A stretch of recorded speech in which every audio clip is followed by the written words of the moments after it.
Hamada walks in.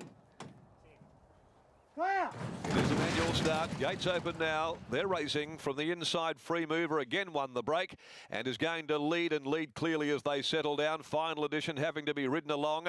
Driving up around them, Fair Joy Argoon's going to settle down fourth. Newbury Girl posied up fifth, and now going up on its inside is Arno the Fox leaving the back. They're being followed by Vital Glance. Hamada next on the rails behind those. Spookwood. Huran is out the back, second from last, and the tail ender is Friar's Moon. They leave the 700 post behind them, and the leader is Free Mover. The debutante led the way as they come down the side for Benny Patterson. Free Mover, 3/4 clear. Final Edition. They're a length and a half to the good of Fair Joy. On the rails, Argoon just now being heeled along from Newbury Girl, saved up for a run. Further back is Hamada, Arno the Fox. Then came Vital Glance. Deeper out then on the track, Huran, who's back there in the field, and so's Friar's Moon. But as they come to the 300, and he's off and gone on the leader, Free Mover. Running up to its name, Free Mover. Bounds away by about 2.5 to 3, Fair Joy. Newbury Girl runs on down the outside, but with 100 metres left to go. Free Mover's still clear. A length and a half in front of Fair Joy. Arno the Fox is coming right down the outside. Late Arno the Fox. Arno the Fox has dived at Free Mover right on the line and picked it up. Well, by golly, it really wasn't entitled to win the race from where it was, but it's got there, Arno the Fox. It's beaten Free Mover, Fair Joy, and right behind those, Newbury Girl and also Spookwood. Next in Friar's Moon, Huran, Argoon, Hamada, and further back in the field then Final Edition when they'd pulled up, bar one last of all, which is Vital Glance. Arno the Fox has got the chocks.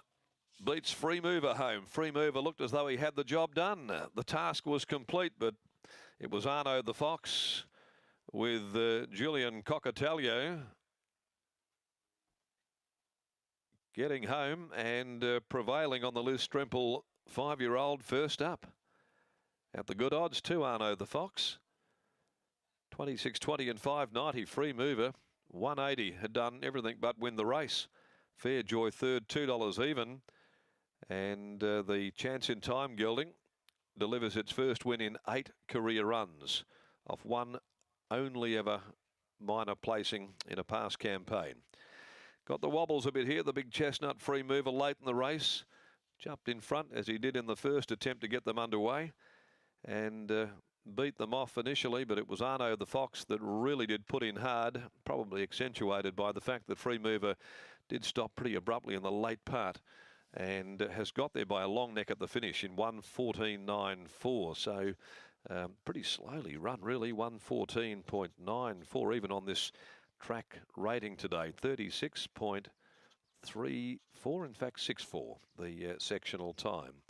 A long neck by half are the margins there. Arno the Fox coming back in, raced by B. Italiano and GF Stremple by Chance in Time from Eucla.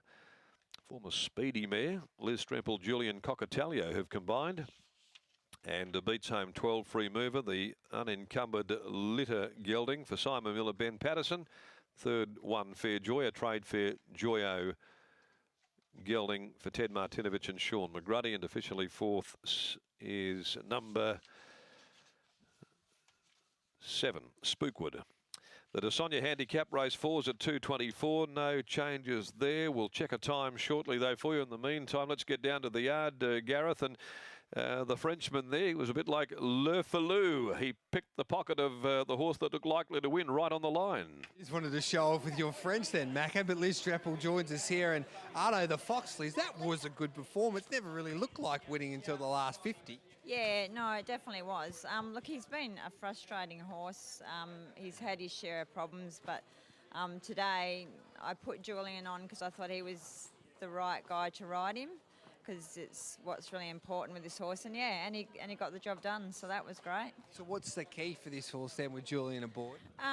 He's a bit lazy, this horse, and he needs someone that just keeps him running and is strong and keeps him focused, and that's what he did today. If he has someone that's a bit too soft on him, he just doesn't actually try. So yeah, today he did try, didn't he? Yeah, he went really well. This could be a start of a good preparation now for him, hopefully. Hope so, yeah. Very happy for the owners too. They've been very patient people. Well done, Liz. Okay, thank you. There's Liz Stremple there, and Brittany's about to catch up with a man that I like to call Julian K. largely because you can't pronounce Cockatagelo. It's a bit of a mouthful, isn't it, Julian? Now, have you been part of a false start before? That was a lot of drama filled at the beginning.